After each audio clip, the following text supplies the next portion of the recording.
Olá, vamos para mais um estudo dos Provérbios de Salomão e estamos aqui no capítulo 20.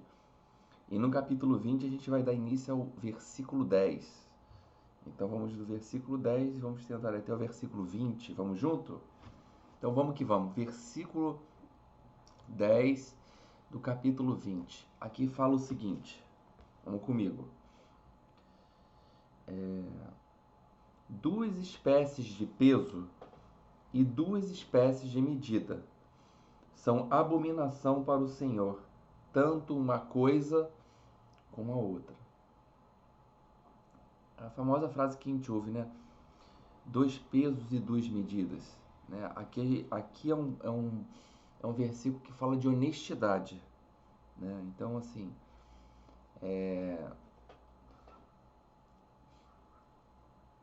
Deus abomina a desonestidade. Porque o que a gente tem estudado aqui é a energia de Deus, a força de Deus em nós, ela prima pela justiça e pela verdade. Então, assim, medidas e pesos desonestos, pesos adulterados, medidas falsas, isso a gente vê nas transações comerciais, isso a gente vê nas relações. Então, diminuir o peso para encurtar uma medida de algo é enganar. São atitudes indignas, desonestas. Então, esse é um versículo que não só se encaixa no comércio em si, mas nas nossas relações. Né? A pessoa buscando tem diretamente a relação com aquela lei do dar e do receber. Né? A proporção que você entrega, de alguma forma, é a proporção que você pede. E quando há uma desvantagem, quando você doa demais e recebe de menos, vai haver um desequilíbrio, vai haver uma desvantagem. Então, assim, o que esse versículo ele quer dizer para nós é a gente ter cuidado com a falsidade, a mentira, o engano, né? Que de alguma coisa furta algo de alguém. Né? Então, esse é um versículo que fala muito sobre isso. Então, a gente tem que ter cuidado realmente. Duas espécies de peso são abomináveis e balanças enganosas. Não, desculpa. Duas espécies de peso e duas espécies de medidas são abominação. Tanto uma coisa como a outra. Então é assim, é o equilíbrio. O que quer dizer que é muito isso, equilíbrio. A forma que você dá, você vai cobrar mais ou menos, vai cobrar não, você vai esperar receber da mesma forma. Que se você não recebe da mesma forma, vai haver um desequilíbrio. Nas relações são assim.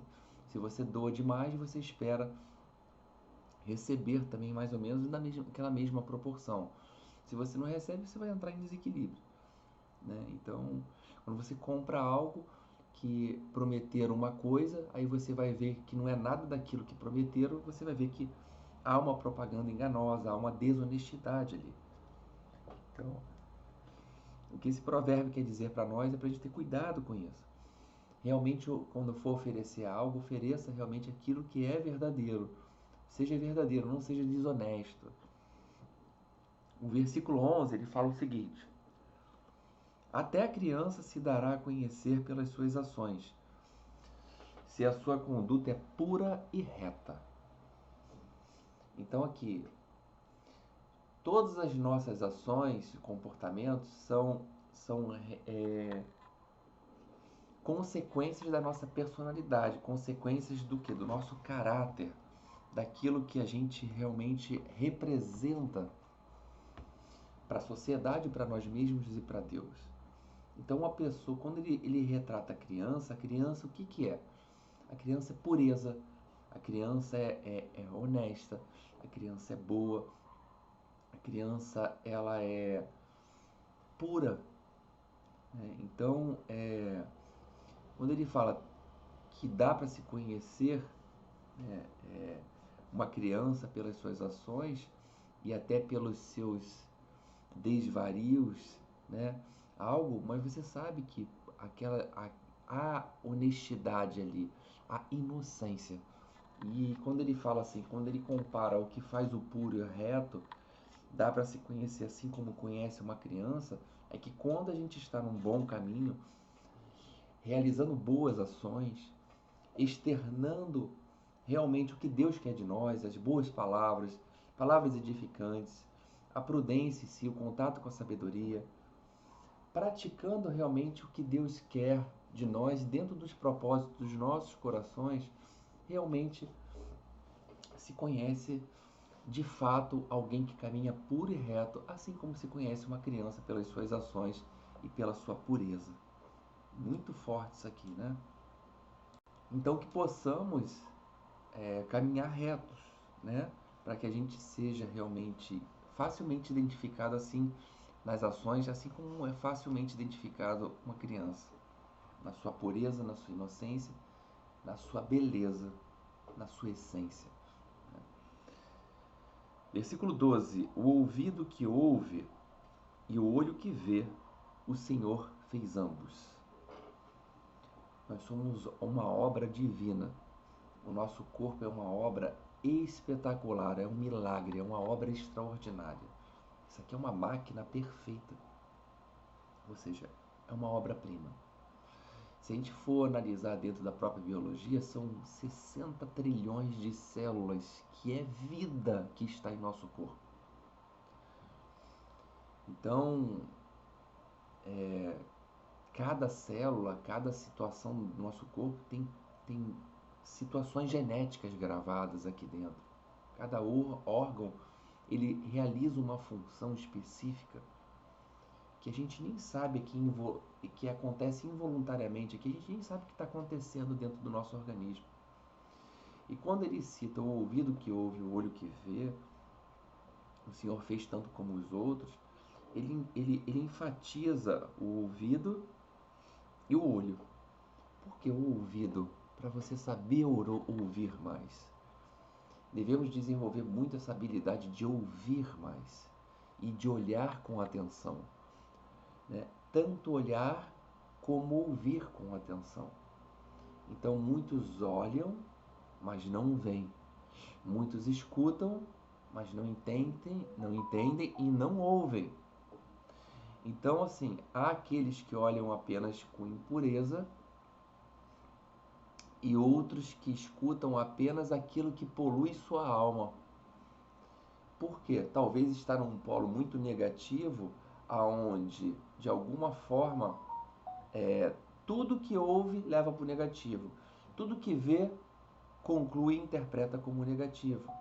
Não vê algo como realmente uma interpretação divina, uma interpretação da alma, né? Algo que é puro, algo que vem realmente de uma forma edificante.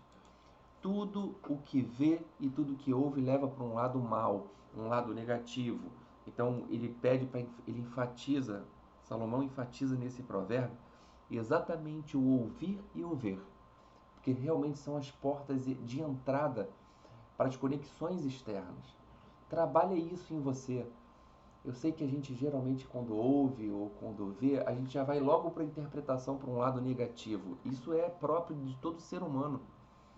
Mas a gente tem que mudar essa forma de ver mais beleza no que está ali por trás, ouvir com mais certeza, com mais sabedoria para saber utilizar as palavras certas no momento certo, para você não ser realmente uma marionete nas mãos do mal, da maldade.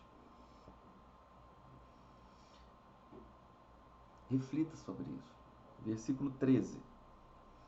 Não ames o sono, para que não empobreças. Abre os olhos e te fartarás de pão.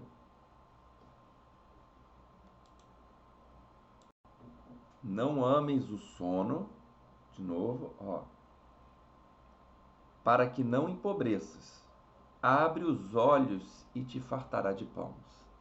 Aqui ele está ligando a situação do dormir. O dormir demais, e o dormir demais te leva a quê? A preguiça. O sono é muito bom. O sono é uma dádiva. O sono é reparador à nossa alma e ao corpo. né? E é necessário para a nossa saúde dormir. Um sono dos justos, o sono que vai realmente te dar tranquilidade e a sustentabilidade para o dia seguinte, por exemplo. Então, assim, quando ele fala não ames o sono, interprete o dormir como algo reparador e não eu amo dormir. Eu amo ficar mais tempo na cama.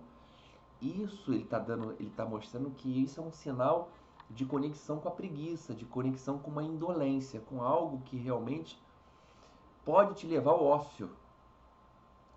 Então, assim, quem ama o sono, o que ele quer dizer assim, de certa forma acaba ficando pobre, empobrece, porque você não foge, você acaba fugindo do trabalho. Pode ser uma fuga. Então, o que acontece? A pessoa prolonga o tempo de dormir, a preguiça leva até um determinado. Quando vê, deixou de fazer algumas atividades que já deveriam ter sido feitas.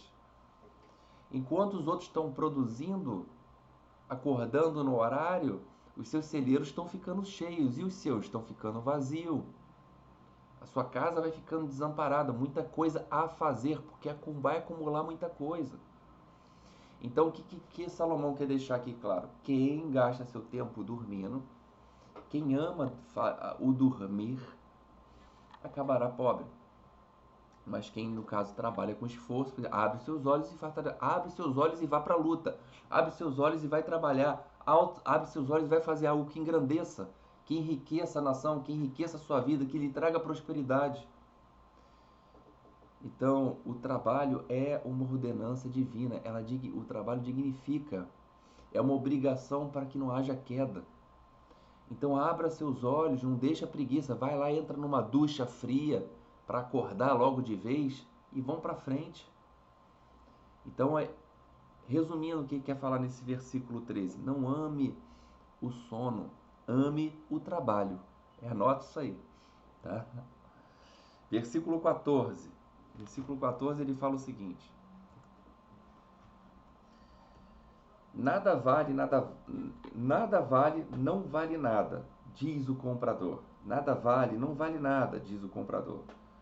Depois que sai, gaba-se do negócio. Olha só o que ele está falando aqui. Vamos lá. É tipo uma negociação. Ó, nada vale, diz o comprador. Depois que sai, gaba-se do negócio.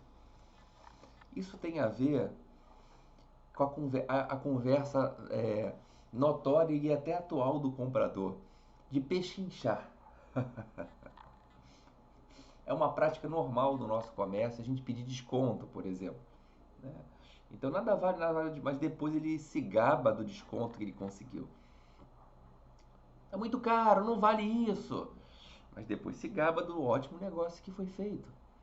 Pô, consegui um desconto tal, e não sei o que, não sei o que lá. O que ele quer falar disso aqui? Vamos levar isso aqui. Nada vale, diz o comprador, mas indoce, tipo assim, ele fala assim, e depois que sai, gaba-se do negócio. Não há nada de errado pedir desconto. Faz parte, até porque, com certeza, o vendedor, ele já colocou no preço uma situação que ele vai te dar desconto. Ou seja, o ato de pedir o desconto, o ato de pechinchar, que é uma coisa muito antiga, é uma forma de entender o seguinte: para que os dois saiam felizes, para que haja um equilíbrio no negócio. Na hora que você pede, ele cede um desconto para te favorecer, ele acaba te ganhando pelo desconto e você acaba também se conectando com ele de alguma forma. Então é um processo empático que acontece de estabelecer uma conexão, de estabelecer um vínculo que é importante nas relações. Então, assim, quando tem a pechincha, né, no caso aqui, ele está muito relacionado a isso, porque, assim, o segredo do progresso, vamos botar assim, é os dois estarem ganhando. Né? Porque a gente sabe que existe muitas coisas com lucro excessivo, e a gente conhece porque Hoje a facilidade de pesquisa é muito grande. Então a gente busca os preços justos. E o que acontece às vezes devido a situações políticas, situações econômicas, é os preços irem muito para cima e o salário, às vezes, por exemplo, não acompanhar a inflação, não acompanhar as altas dos preços. Então, não como é que a gente falou aqui, não é errado você pedir desconto. É uma forma de você, ao final, entender que os dois lados, de alguma forma, saem de uma forma equilibrada. Então é isso. Todo mundo tem que sair satisfeito, isso que é importante. Toda negociação, se os dois lados saírem satisfeitos, tudo fica em paz. Vamos agora para o nosso versículo 15, fala assim: há ouro e abundância de rubis, mas os lábios do conhecimento são joias preciosas. Ou seja, há toda a fortuna do mundo, há joias raras pelo mundo inteiro. Mas os lábios instruídos, os lábios do conhecimento, são a joia mais preciosa. Aquilo que sai pela sua boca, carregado de palavras de conhecimento, de bondade, vale mais do que todas as riquezas do mundo. As palavras que levam consolo, levam edificação, levam caminho, são mais valiosas do que qualquer riqueza do mundo. Porque existem muitas pessoas que ganharam muito dinheiro, mas por não ter pessoas talvez sábias ao lado dela, ou pessoas que as instruíram bem, ou pelas suas próprias bocas não saírem palavras de conhecimento, perderam tudo em pouco tempo. Então, as palavras que saem pela sua boca, elas proclamam o Evangelho, proclamam as boas novas de edificação, de salvação, não só para você, como eu falei, mas para outras pessoas. Então a gente deve sempre procurar o conhecimento mais do que a riqueza, porque o conhecimento ele vai te levar à riqueza de qualquer forma. E uma riqueza sábia. Você vai saber como utilizar, você vai saber como edificar, você vai saber principalmente como sustentar a riqueza. Aquele que tem conhecimento, ele sustenta tudo o que ele adquire.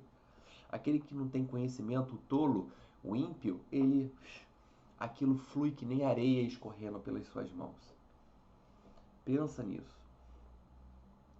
O versículo 16: tira a roupa aquele que fica por fiador do estranho, toma-o por penhor daquele que dá garantia a uma mulher adúltera, ou aquele que se obriga que é aquele que se adultera, né? Ele utiliza às vezes a mulher, né? Mas assim, ambos os lados se adulteram de alguma forma. Tira a roupa, aquele que fica por fiador do estranho. Toma-a por penhor daquele que dá garantia a uma mulher adúltera. Então, assim, você deve conhecer pessoas, assim como eu conheço, pessoas que perderam muitas coisas por assumirem compromissos que não são seus, sendo fiador de alguém, por exemplo. Anos e anos de conquista, de trabalho, de equilíbrio, para ao final ser avalista de alguém e essa pessoa não honrar com seus compromissos e te deixar a esmo. Então fuja de compromissos como esse, porque a gente não sabe qual é o dia de amanhã com essa pessoa. Uma hora a pessoa ela tá bem com você, outra hora ela não tá. E quem disse que ela vai conseguir te dar? Qual é a garantia que ela vai te dar? Você sendo no caso aqui fiador dela. Então não é prudente você pagar dívida dos outros quando a gente já tem nossos compromissos já a saldar. Se a gente tira do nosso para ajudar, a gente desregula tudo. Então se estabiliza, verifica as garantias que isso pode dar, verifica se há alguma ajuda. Ela vai ter o seu retorno, porque se não tiver o retorno, não há uma compensação, não há um equilíbrio. Essa pessoa sempre vai ter o sentimento de dever e você de cobrar. Isso é muito ruim. Isso é perda de energia. Então Salomão está dizendo aqui que aquele que aceita ser fiador de um estranho, por exemplo, ele deve dar a roupa dele como garantia do pagamento. Porque no final das contas, o avalista ele vai perder tudo, inclusive a roupa do corpo. É isso que ele quer falar aqui. Tira a roupa, aquele que fica por fiador, então, dá tudo, então vai perder tudo. Alguém já disse, e com muita razão, que é melhor ficar vermelho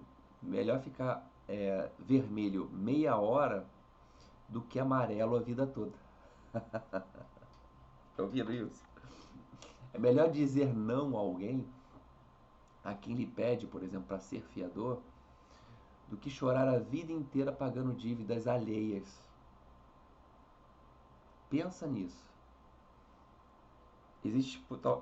Talvez possa existir muitas outras formas de ajudar uma pessoa que venha lhe pedir, por exemplo, vamos botar a questão do dinheiro. Você pode tentar arrumar um emprego para ela, tentar arrumar alguma forma de negócio, mas você comprar esse barulho é adquirir mais um peso nas tuas costas. É isso que Salomão quer deixar claro aqui pra gente, tá? A gente tem que ter cuidado com isso, pra gente não entrar numa energia que não é nossa e depois a gente se misturar isso como ingredientes de bolo e já era, tá tudo misturado. Versículo 17 fala o seguinte: suave é ao homem o pão da mentira, mas depois a sua boca se enche de pedrinhas de areia. Pedrinhas de areia. Ou seja, a esperteza, o falsário, tudo isso que a gente vê, a desonestidade, os esquemas, eles funcionam por um tempo só. Tendem a acumular riquezas, sim, fraudar, por exemplo, contratos, fraudar relações, fraudar licitações, para buscar coisas privilegiadas, se envolver com negócios sujos, comprando pessoas e etc. Mas nada perdura. Suave ao homem o pão da mentira, mas depois a sua boca se enche. Depois, aquilo que você conseguiu digerir, trazer para você, vai lhe causar um mal no teu estômago, vai causar um mal no teu intestino. Então tudo aquilo vai vir à tona, tudo aquilo desmorona, e porque isso não tem sustentação. Na desonestidade não há sustentação. Em coisas fraudulentas não tem sustentação, é tudo coisa temporária, é isso que ele quer falar. A riqueza ela só se torna bênção quando ela vem com trabalho honesto, quando é fruto da graça de Deus. Então a pessoa, quando ela é mentirosa, ela é desonesta, ela está alimentando os desatinos. Ela está realmente enchendo sua boca de pedrinhas de areia. E você já na praia, alguma vez você já tomou diz assim, tomou um caixote, a onda vinha entrar areia na tua boca? Já entrou alguma vez areia na sua boca? Como é que fica a sua boca? Você fica cuspindo e parece que não para.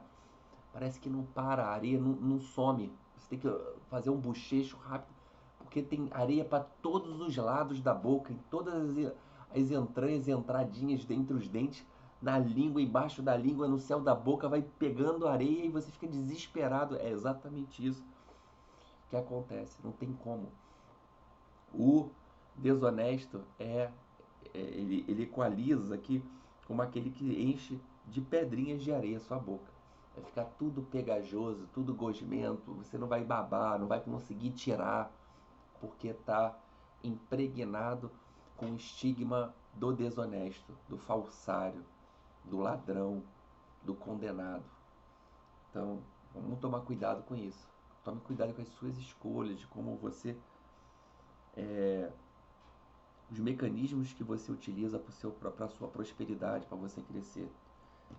Se tiver um caminho contrário, meu amigo, minha amiga, saia disso, correndo disso, para não perder as suas conquistas. Versículo 18 fala o seguinte: os projetos se firmam pelos conselhos, faze a guerra com prudência. Olha que forte é isso, gente. Versículo 18. Os projetos se firmam pelos conselhos, mediante os conselhos. E aí, se tem bom êxito, faze a guerra com a prudência. Vai para a guerra, vai para a luta com prudência. Então, existe um ditado popular que diz assim, que se conselhos fossem bons, não seriam dados, mas vendidos. Não é isso? Já ouviram isso? Então, ou seja, há conselhos desastrosos que te levam a caminhos negativos, caminhos sem saída. Porém, há conselhos que te levam a veredas da vida, a caminhos de luz. Então, a gente tem que estar atento nos projetos da nossa vida a ouvir os bons conselhos dos sábios, dos mais experientes, para que realmente, quando a gente vá para a nossa situação, vá para a batalha, a gente vá com prudência, já pelo menos com aquilo analisado. Então, assim, o que a gente cita aqui? O que a gente pode citar aqui como um exemplo disso? Sun Tzu, a arte da guerra. Se você não conhece o seu inimigo e não conhece a si mesmo, pode ter certeza que 100% da guerra está perdida. Se você conhece seu inimigo e se conhece, 50% da batalha perdida. Se você conhece bem o seu inimigo e não se conhece, pode ser também 50% da batalha perdida. Se você conhece o seu inimigo e se conhece, 100% da batalha ganha.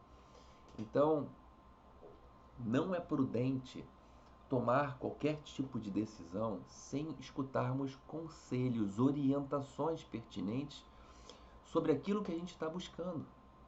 Então, por exemplo, os jovens sábios escutam seus pais. Procure, meu irmão, minha irmã, bons conselhos que você vai ter sucesso nas suas decisões. Não é o problema que o orgulho lhe faz tomar ações que você lá na frente você pode cair, mas não custa nada perguntar a quem já passou por uma situação ou a quem já está na frente. Suba nos ombros do gigante, que esse já está na frente, já está palmilhando, vê o que ele está fazendo, modele a pessoa, pegue os códigos necessários, as chaves necessárias. Não faça nada imprudentemente, vai perder, vai quebrar a cara. Então, o que o Salomão quer deixar claro aqui? Faze a guerra com prudência. Quem age sem refletir e quem tapa os ouvidos para os bons conselhos, com certeza vai colher fracassos e derrotas. Com certeza. Isso aí nem precisa, não tem dúvidas sobre isso. Versículo 19, ele fala o seguinte: o difamador trai a confiança, portanto, evita o que fala demais. O difamador trai a confiança, portanto, evita as pessoas que falam demais. Aquele fala daquele mexeriqueiro, do fofoqueiro, aquele cara que fala demais, que alimenta discórdia. Esse não é um amigo verdadeiro, esse é um falso. Hoje ele está bem com você, na hora que está mal vai falar tudo de você, vai revelar teus segredos. Então o que ele quer falar aqui, ele trai confiança, ele revela algo que é seu, revela um segredo. Isso não é um amigo verdadeiro. Quem não sabe guardar um segredo, uma informação, quem não é confiável, não merece o nosso contato. São pessoas que vão te trair ali na frente. Então você tem que ter muito cuidado com quem você entrega suas informações, seus segredos. Então, esse tipo de indivíduo aqui, desse difamador, esse cara se deleita em espalhar informações como ela, ele se satisfaz em causar discórdia, em macular a honra do próximo. Isso a gente vê muito nas nossas mídias. A mácula da honra de uma pessoa, o levantar de fake news, destruindo a vida, às vezes social, e até a vida familiar de uma pessoa. Então, o que ele quer deixar claro aqui é que o difamador, ele trai a confiança, sim. Então, Para você lidar com isso, evita falar demais. Segura a sua língua, gente. Para de ficar falando demais dos teus projetos, das suas coisas. Executa primeiro, realiza, a coisa já está acontecendo, aí tudo bem. Mas não fala nada ainda no pré. Fala isso ali no durante ou no pós. Entendeu? Porque senão o mexeriqueiro, esse difamador, esse fofoqueiro, esse cara que traz a discórdia, o escarnecedor, a língua dele é carregada de veneno. É pior que víbora. Então, assim, controla a sua língua, controla a informação na sua boca. Nem tudo a gente tem que falar, nem tudo que é segredo a gente tem que falar. Principalmente de negócios, de empreendimentos, daquilo que você deseja fazer. Segura e reconhecendo pessoas assim, se desvie desse caminho. Se desvie do caminho, está vindo lá, desvia do caminho. Porque essa pessoa vai querer perguntar de cara para você alguma coisa. De cara. E aí, como é que tá a sua vida? Mas está acontecendo o que? Você está fazendo? Perceba isso. Tá tudo bem. Nem tudo você tem que se abrir. Porque a pessoa ela tenta esmiuçar, o mexeriqueiro, o difamador, ele tenta achar um caminho para saber de tudo do que está acontecendo na sua vida. Toma cuidado com isso. Não revela tudo. Fala, tá tudo bem, tá tudo indo, tudo conduzindo, estamos mandando ver. Mas aqui fiquei sabendo que você tá passando por isso. Mas já tá tranquilo, eu tô lidando e vamos para frente. Entendeu? Porque qualquer coisa que você fala, ele falou isso. Ele falou isso de você. Quantas as vezes a gente cai nisso? Quantas vezes a gente já fez isso? Então, fique esse alerta para mais essa tomada de consciência e que a gente realmente fique mais vigilante quanto a isso. O versículo 20 fala o seguinte, para a gente finalizar. Vamos ler junto aqui. Quem a seu pai ou a sua mãe amaldiçoa, terá apagada sua lâmpada nas mais densas trevas. Olha que forte isso daqui. É a questão de trate bem os seus pais, honre seus pais. Honrar pai e mãe é uma lei universal, imutável. E um dos mandamentos principais da lei de Deus. Então, assim, a gente se amaldiçoar nossos pais é a gente estar nos amaldiçoando. Porque aqueles que deram a vida a nós, todos nós, foram nossos pais. Então, quando a gente vira as costas para quem nos deu a vida, a gente está virando as costas para a vida. Então, filhos que desrespeitam seu pai, agridem seus pais com palavras, atitudes, eles estão em densas trevas. Abandonam a própria sorte. Mas meu pai não foi bom para mim, minha mãe não foi boa para mim, eu não tive mãe, eu não tive pai. Mas a alma, o espírito sabe onde veio. O ego talvez não possa reconhecer, porque às vezes a gente é dodói, tem um mimimi nosso, um orgulho muito forte. As mágoas, os ressentimentos não tratáveis, mas a alma sabe a sua ligação por onde você chegou nessa terra. Então, você quer ter longevidade, bem-aventuranças na sua vida? Honre seus pais, independente de como eles foram. Para você julgar o seu pai ou sua mãe, como eles trataram para você, será que alguma vez você já se permitiu avaliar como foi a vida deles? Se eles tiveram isso que você está cobrando deles, meu pai e minha mãe nunca me deu carinho. Será que ela teve carinho na infância dela? O meu pai foi meio agressivo comigo. Será que ele não foi agredido pelo seu avô na infância? Será que ele não sofreu abuso? Sua mãe, seu pai?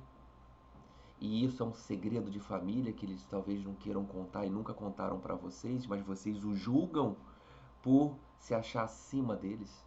Isso é prepotência. Então a gente tem que entender que eles puderam ser o que puderam ser de acordo com eles foram criados. de acordo com o nível de consciência deles e ponto final. É o que o Senhor nos entregou como os portais de acesso a essa vida terrena que a gente tem hoje. Então aceita como as coisas são, como foram, aceita como eles foram, porque é o que eles podiam dar conta.